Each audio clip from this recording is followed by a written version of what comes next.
भागवत कथा में सूतक पातक जो बोलते हैं उसका वर्णन आता है। सूतक पातक बोलते हैं ना, उसका वर्णन आता है वो, और मैं आपको सुना देता हूँ। उसके बाद कथा को आज यहाँ विश्राम देंगे, और कल कथा का विश्राम दिवस समापन इसलिए नहीं बोलते क्योंकि हरि अनंत, हरि कथा अनंता। ना तो भगवान का कोई अंत है, ना भगवान की कथाओं का कोई अंत है, ये चलती रहती हैं। यहाँ के बाद जहाँ परमात्मा की इच्छा होगी वहाँ होगी, और यहाँ भी परमात्मा की इच्छा सही हुई है। भाई परमात्मा जैसे चाहते हैं वैसे होता है। आप लोग सहयोगी बने, सबका सहयोग मिला बढ़ चढ़ के, और ये परमात्मा की माया है। कहीं अगर हमारे यहाँ कहते हैं कि अगर 5 स्त्रियाँ चुप बैठी हैं तो वो जिंदगी का सबसे बड़ा झूठ है। यही कहा जाता है ना, भाई 5 स्त्रियाँ जहाँ बैठ के वो चुप को नहीं बैठे हैं, और यहाँ कम से कम 100 तो होंगी और सारे चुपचाप बैठे हैं, तो इससे बड़ा प्रमाण और परमात्मा का क्या मिलेगा कि भाई परमात्मा जैसा चाहते हैं वैसा होता है। फिर सुख शांति से कितने उठ कर आ जावा, वह भी बहुत बड़ी बात होती है। क्यों? क्योंकि 10 में से 1 का स्वभाव तो ये होता है, जब तक उसकी पूछ नहीं हो, जब तक दोनों कही जा, अगवा खड़ी होकर दोनों को बैठ जाओ बैठ जाओ बैठ जाओ, जब तक मजा नहीं आओ। तो ये सारा का सारा कंट्रोल करने वाला कोई तो है, सारा का सारा कंट्रोल करने वाला कोई तो है। फिर आधा घंटा निकालना मुश्किल हो जाता है कहीं पे भी, और यहाँ परमात्मा की दया से 3.5-4 घंटे आराम से शांति से निकलते हैं। तो कोई तो है इस व्यवस्था को संभाले, और ये सारी व्यवस्था को संभाल भी वही रहा है जिसकी इच्छा पे ये कथा हो रही। वो हनुमान जी सुनना चाह रहे हैं, या नंदी जी सुनना चाह रहे हैं, या महादेव स्वयं सुनना चाह रहे हैं, वो सारे अंश तो उन्हीं का है, अवतार तो सारे वही। और कथाएं सुनने के लिए ही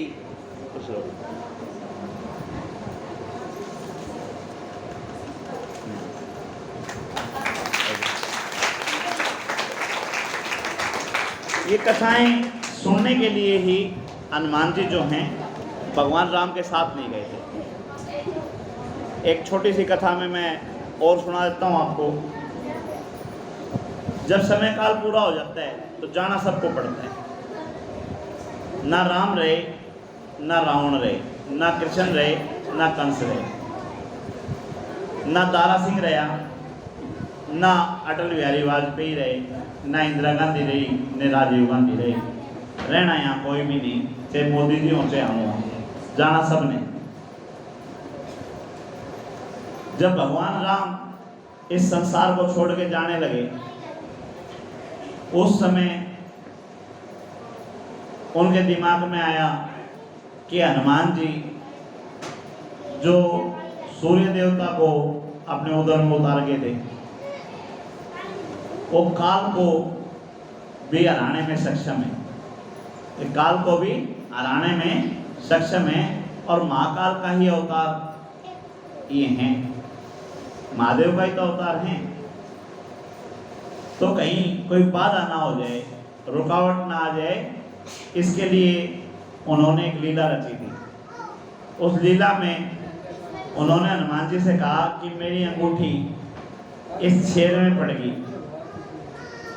तो सीता माता को भी खोज के लेके आया था, तो यह अंगूठी भी खोज ला। आप बोले ठीक है। हनुमान जी उस अंगूठी को खोजने के लिए पाताल में चले गए। जब देखा तो वहां पे वैसी अंगूठियों का ढेर लगा हुआ था, मतलब पूरा पहाड़ लग रहा था उन अंगूठियां का। हनुमान जी को देख के माया समझ में नहीं आई। तब उन्होंने पूछा कि भाई ये क्या माया है? तो उन्होंने बताया कि ये माया यूं है, ये सृष्टि बार बार बनती है और परमात्मा बार बार अवतार लेते हैं। आप उनके हर बार सहायक बन के आते हो। जब उनके जाने का समय आता है तो वो आपको अपने से दूर कर देते हैं। कि भाई बीच में कोई बाधा ना पहुंचाए, इसलिए आपको हमेशा दूर कर देते हैं। और जब वो दूर कर देते हैं तो इसी प्रकार वो अंगूठी छोड़ देते हैं और आप उस अंगूठी की खोज में आते हो, और यहाँ के आपको सत्य का ज्ञान होता है कि ये अंगूठियाँ सारी भगवान इससे पहले भी इस संसार से गए। बार बार इस सृष्टि का जन्म होता है, बार बार भगवान का अवतार आता है, बार बार जीव आता है, बार बार भगवान के सेवक आते हैं, बार बार ये कथाएं चलती हैं, बार बार लीलाएं होती हैं। इनका प्रभाव भी अस्त होता चला जाता है। जैसे 1 करोड़ से 24,000 हो गए, 24,000 से और कम श्लोक हो गए, धीरे धीरे और कम हो जाएंगे और ये लुप्त हो जाएंगे। जब ये सृष्टि की दोबारा रचना होगी उस समय मेरे परमात्मा नए ब्रह्मा बनाएंगे और उस ब्रह्मा के हृदय में इन पुराणों को दोबारा से डालेंगे, और फिर वो ब्रह्मा जी नारद जी को देंगे, नारद जी व्यास जी को देंगे, व्यास जी सूत जी को देंगे, सूत जी हमारे को देंगे, और हम आगे इनका प्रचार प्रसार करेंगे। तो ये लीलाएं चलती रहती हैं ऐसी। अब उनको समझ में आ गई हनुमान जी को। हनुमान जी ने कहा अंगूठी तो दे दो निकाल के। भगवान ने जाकर समझा दूंगा, भाई मेरे समझ में आ गई माया जो आप समझाना चाह रहे हो। जाके उन्होंने अंगूठी सीताराम जी को सौंप दी और पूरी बात भी बता दी। बोला महाराज मेरे समझ में आ गया, ये चालन का समय आ गया, तो आप जो जो आपके चाहने वाले हैं उनको सबको लेके जाओगे। और यहाँ मैं आपको बता दूं कि परमात्मा ने ये सृष्टि, ये संसार इतना सुंदर रचा है, इसके अंदर आके ऊपर न मंत्र तो हम कह दें, अंदर खाते को जाना भी नहीं चाहता, अंदर खाते कोई छोड़ना भी नहीं चाहता। अगर बाहर एक भगवान रथ लगा दे, लोग भाई बैठो इस घर में किसी ने को नहीं जाना, जिसने कथा सुनी है सारी की सारी इस रथ में बैठो, तो आधी दही पे भाज लेंगी लोग, ये रथ आओ इससे पहले सड़क ले आड़ दे, ठीक है ना, जाना जुना किसी ने नहीं। ये परमात्मा ने सृष्टि, ये माया इतनी सुंदर रच रखी है कि सारे इसमें खुश हैं। भागवत के अंदर वर्णन करते हैं हम कि प्रहलाद ने भगवान नरसिंह से ये प्रार्थना की कि प्रभु आप हमने सारा ने अपने लोक में ले चलो, अपने पास रखो। तो भगवान कहने लगे, बोले तू जाके यूं पूछ, कोई जाना भी चाहो है, कोई जाना भी चाहो है? तो बोले जी आपके लोक में कौन नहीं जाना चाहेगा। बोले तू जा तो सही, जो तेरे को यूं लगे कि इस संसार में सबसे दुखी है, सबसे हल्की योनि में है, उससे जाकर तू बात कर। तो प्रहलाद वरा के पास गए, सूअर के पास गए,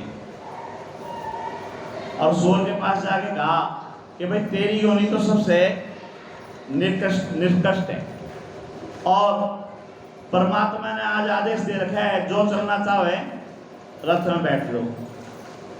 तो बोला चाल बांध ले अपने बिस्तर, परमात्मा के लोक में लेके चलेंगे।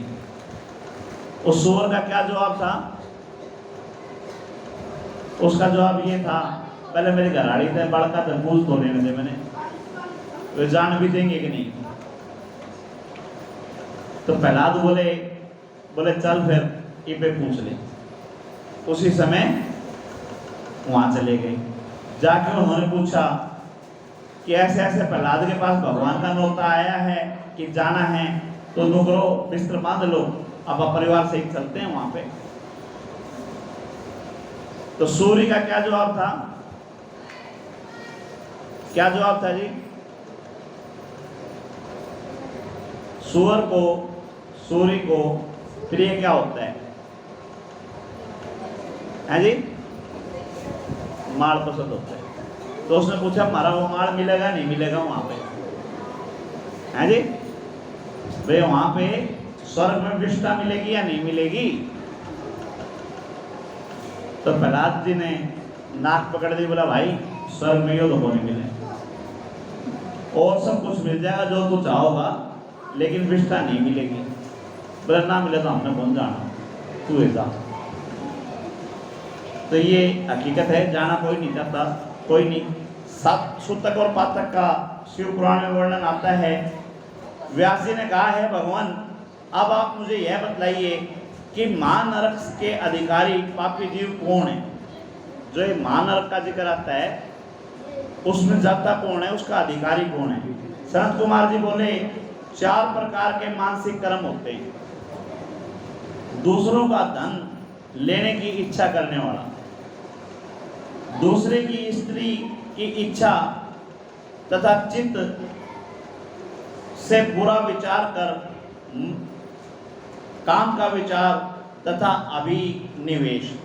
यो दूसरे का धन चाहता है, दूसरे की स्त्री चाहता है और मन में किसी के प्रति दुर्भाव रखता है और ये चाहता है कि उसका किस प्रकार से मैं हित करूं। तो ये सारी चीजें। ऐसे ही असंगत भाषण, जहाँ जैसा भाषण चाहिए उस भाषण की जगह दूसरे आलाप करना। किसी के घर में ब्याह है, किसी के घर में जलवा है और हम उड़ जाकर मरे गाएंगे गीत गाने लग जाओ, मेरे घर तो नू होया, मेरे घर तो बहुत दुख होया, यो होया। तो क्या ये संगत की बात है वहाँ के, उसके संगत के हिसाब से, यानी जैसे जिसकी संगत हो उस संगत के समय जो भाषण करना चाहिए उसको छोड़ के अलग भाषण करे। किसी का आदमी मर रहा हो और उड़ जाकर न वह उल्टे सुल्टे लग जा, भाई ब्याह शादी के गीत गाने लग जा, तो क्या वो ठीक रहेगा? इसको बोलते हैं असंगत भाषण। यानी कि असंगत भाषण, असत्य, अप्रिय बोलना। अप्रिय बोलना मतलब आंधे को आंधा कहना, काने को काना कहना, लंगड़े को लंगड़ा कहना, लूले को लूला कहना, ये भी अप्रिय भाषण। जैसे हमारे यहाँ एक छोटा सा वो मजाक बना रखा है, बोले दादी कहानी सीत गाली है, तो बोले बेटा जी दोनों को रहते में दहिए गाल दो हैं, तो सीत की बात करे जी तो इस रहते में दहिए गाल दो। तो किसी को अप्रिय बोलोगे तो भी आप पाप के भागी हो, असंगत भाषण करोगे तो आप पाप के भागी हो, मन से किसी का बुरा चाहोगे तो भी आप पाप के भागी हो। जो महानरक के बोल रहे हैं वो बताएं कारण। और किसी पर स्त्री का चाहना या पराये आदमी का धन चाहना, वो भी आपको नरक में लेके जाते हैं। ऐसे ही अभक्षय, भक्षण, हिंसा, असत कार्य और पराये धन को हरण करना 4 प्रकार के शारीरिक कार्य। जैसे जो मन से सोचे थे यही काम कोई शरीर से करता है, वो भी पाप का भागी है। मन कर्म वचन, यानी मन से कराओ, कर्म से कराओ या वचनों से कराओ। किसी को बुरा बोल रहा हो, असत्य बोल रहा हो, अभाषण दिया हो तो भी आप नरक के भागी हो। किसी का धन उठाया हो, किसी की स्त्री को उठाया हो, ये तो भी आप पाप के भागी हो। और किसी को उठाने की सोचा हो तो भी आप पाप के भागी हो। इस प्रकार कायिक, वाचिक और मानसिक 12 प्रकार के धर्म हो गए। मन कर्म वचन तीनों से 4 प्रकार के मिलाकर 4 या 12 प्रकार के आपके ये कर्म हो गए, जिनके भेदों उनके अनंत फल होते हैं। इनके अलग अलग प्रभाव, अलग अलग फल हैं।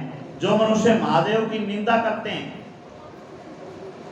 वे बड़े पापी हैं, और जो नरक के समुद्र में जाते हैं।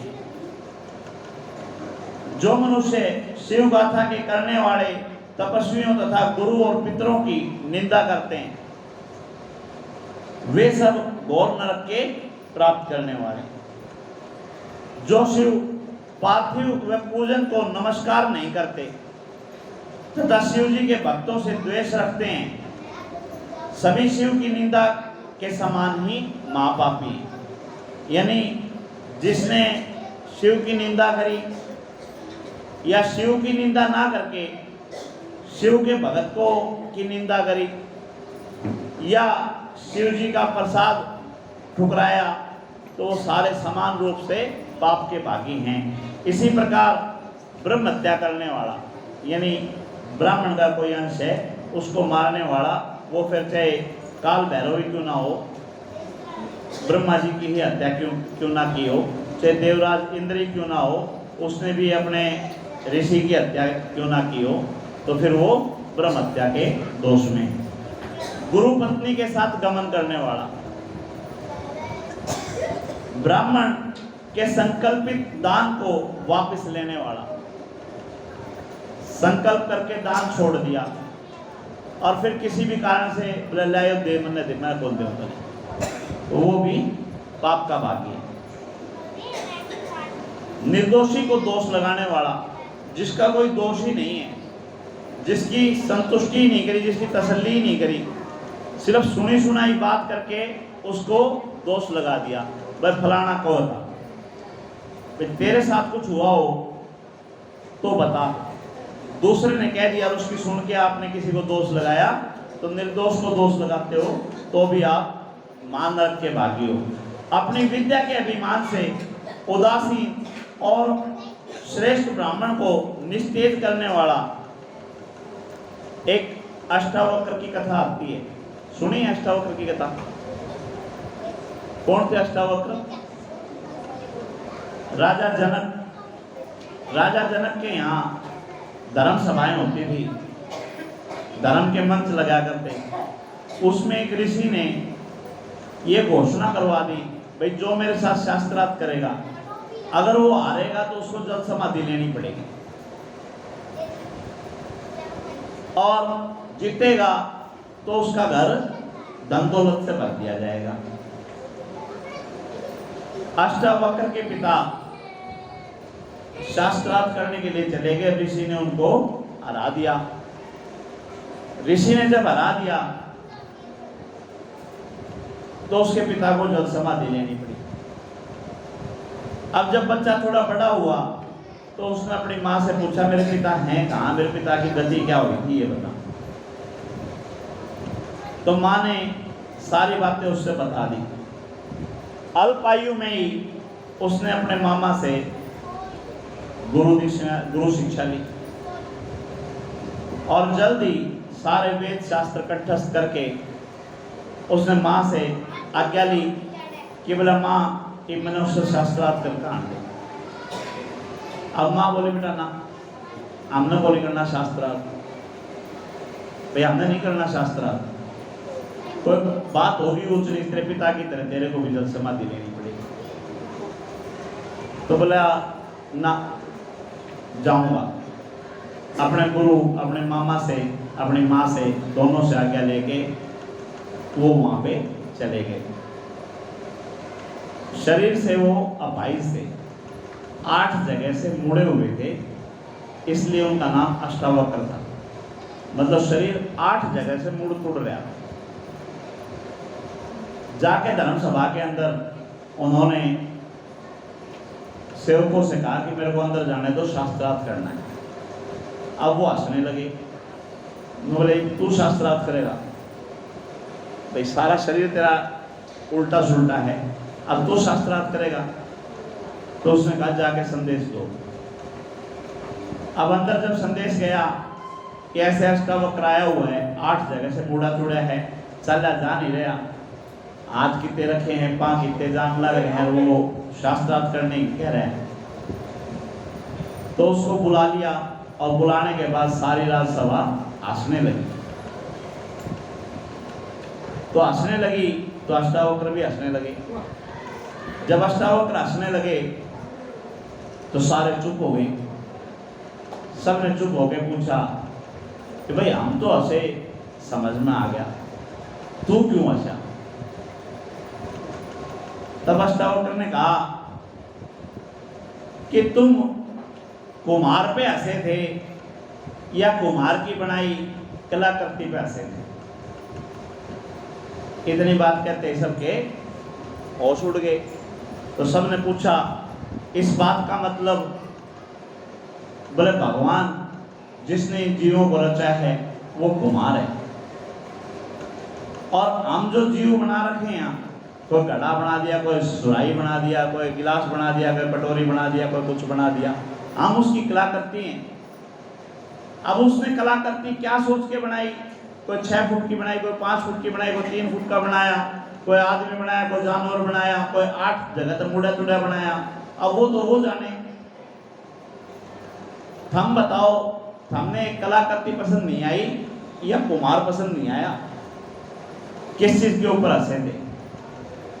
सब शांत हो गए और अष्टावक्र वहां से वापस मुड़े। जब वापस मुड़े तो सबने अपनी गलती मानी, हाथ जोड़े और कहा जी आपके आने का प्रयोजन बताओ। तब अष्टावक्र ने कहा मैं यहाँ विद्वानों की सभा में आया था और आके पता चला यहाँ विद्वान नहीं, यहाँ ब्राह्मण नहीं, यहाँ तो चमार बैठे हैं। तो पूछा है कि क्या मतलब? जो ब्रह्म को जानने वाला है वो ब्राह्मण और जो चमड़े को जानने वाला है वो चमार। तो तुमने मेरी आत्मा को तो जाना ही नहीं, मेरे अंदर क्या है? तुमने मेरा शरीर देखा और तुम शरीर के चमड़े के पारखी अच्छे हो, और चमड़े के पारखी होने की वजह से मैंने तुम्हारे को चमार कह के संबोधित किया है। मैं यहाँ विद्वता के लिए आया था, ब्राह्मणों के साथ विवाह करने के लिए आया था, लेकिन मैं यहाँ गलती से आ गया, मैं अपनी माफी मांगता हूँ और मैं जा रहा हूँ। तब राजा जनक ने अष्टावक्र को अपना गुरु बनाया और राजा जनक को ज्ञान देने वाले ये अष्टावक्र। तो यहाँ पे यही वर्णन आया है कि जो शरीर को देख के जो इस तरह के वो करता है, विवाद करता है, वो भी पाप का भागी है। अपनी विद्या के अभिमान से उदासीन को तथा श्रेष्ठ ब्राह्मण को निस्तेज करने वाला, जो अपने ब्रह्म तत्व से उनको जल समाधि दिलाया करता, वो भी पाप का भागी है। इसी प्रकार का जो दोषी है वह ब्रह्म हत्यारा है।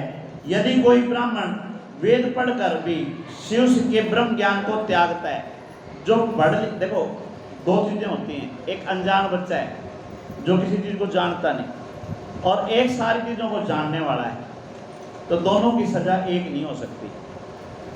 यानी जिसको नहीं पता वो बात अलग है, लेकिन जिसने वेदों को पढ़ लिया और उसके बाद भी ब्रह्म ज्ञान को त्यागता है, शिव तत्व को नकारता है, तो वो भी पाप का भागी है। तो वह मदिरा पान के समान पाप करता है। यूं समझ लो, जो नशा करने वाला है, शराब पीने वाला है, उसको सारी बातों का ज्ञान होते हुए भी मदिरा के नशे में वो किसी का भी अपमान कर बैठता है। तो इसी प्रकार जिसने बहुत ज़्यादा वेद शास्त्र पढ़ लिए, बहुत ज़्यादा ज्ञान हो गया, और उस ज्ञान में पढ़ के वो ब्रह्मा जी को, विष्णु जी को, महेश को, किसी को भी गालियाँ देता है, किसी को भी वो करता है, भाई ये तो यूँ था, इसमें तो यह कमी थी, वह कमी थी, तो वो पाप का भागी है। माता पिता को त्यागने वाला, दलाली बढ़िया मिल गई, नौकरी बढ़िया मिल गई, काम धंधा बढ़िया मिल गया, कोई भी कारण हुआ और माँ बाप को त्याग दिया, तो वो भी नरक का भागी है। झूठी गवाही देने वाला, ब्राह्मण से झूठ बोलना, अभक्षय भक्षण करना, ब्राह्मण और भयभीत के लिए प्राण का व्यय करना,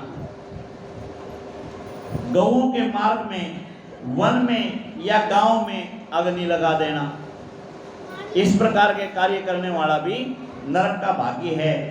यह सब ब्रह्म हत्या के पाप के समान है। इस प्रकार कितने ही महापाप हैं। अब उनका उपाय क्या है ये सुन लो। उपाय क्या है? सबसे बड़ा उपाय है कि पहले पश्चाताप की अग्नि उसके दिल में जले कि मेरे से ये अपराध हुए हैं, इन अपराधों को भविष्य में मैं नहीं करूँगा। सबसे पहला तो पश्चाताप हो, और उसके बाद में परमात्मा का नाम हो। जब परमात्मा कृपा करते हैं तो वो उनसे छूट जाते हैं। फिर यमदूतों के स्वरूपों का वर्णन आया है। यमदूतों के स्वरूप मैंने बताया, ये शरीर ये तो छोड़ना पड़ेगा। जब शरीर छोड़ के जाएगा, जीव जाएगा, तो उसको विष्णु जी के पार्षद लेके जाएंगे। यमपुरी में यम के पार्षद लेने के लिए आएंगे, या शिवपुरी में उसको स्थान मिलेगा तो वहाँ तीनों अलग अलग तरह की गाड़ियाँ आएंगी। यमराज झोटे पे चढ़ के आएगा तो वो तो उसी में लेके जाएगा। अब उसमें बिठाना आपके पास कोई स्थान है नहीं तो वो तो पास डालेगा, घसीटते हुए ले जाएगा।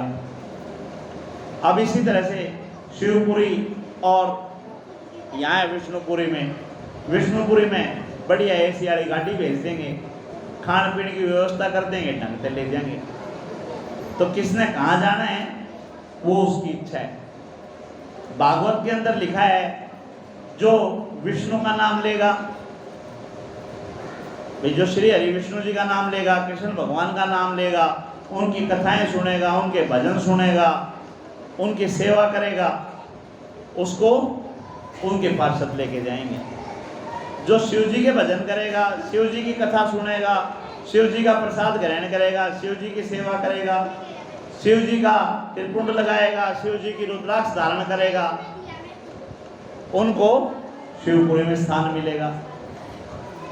और जो इन दोनों से परे हैं फिर उनका तो यमराज बैठे हैं, तो यमराज तो लेके जाएगा। बोलो कृष्ण भगवान की जय, वो शंकर भगवान की जय। आज कथा को यहीं विश्राम देंगे क्यों बहुत ज़्यादा हैवी नहीं करेंगे। कल कथा का विश्राम दिवस मना देंगे। और हवन के लिए बात कर रहे थे तो शाम में कथा के बाद समय ज़्यादा हो जाएगा, इसलिए कल की जगह परसों हवन करेंगे। परसों सुबह 9 बजे ठीक रहेगा या और जल्दी करना बताओ? क्योंकि अपने राधे श्याम जी से मेरी बात हुई थी, बोले जी धूप भी हो जाएगी, काम का भी व्यवस्था हो जाएगी, तो सारी व्यवस्थाएं देख के ही काम करना पड़ेगा ना। तो 9 बजे का करना है या 9 के बाद का करना है वो आप बता देना। और जल्दी करना है तो और जल्दी, मेरे हिसाब से और जल्दी में घर के काम होंगे आपके, वो फारिग नहीं हो पाएंगे। ठीक है।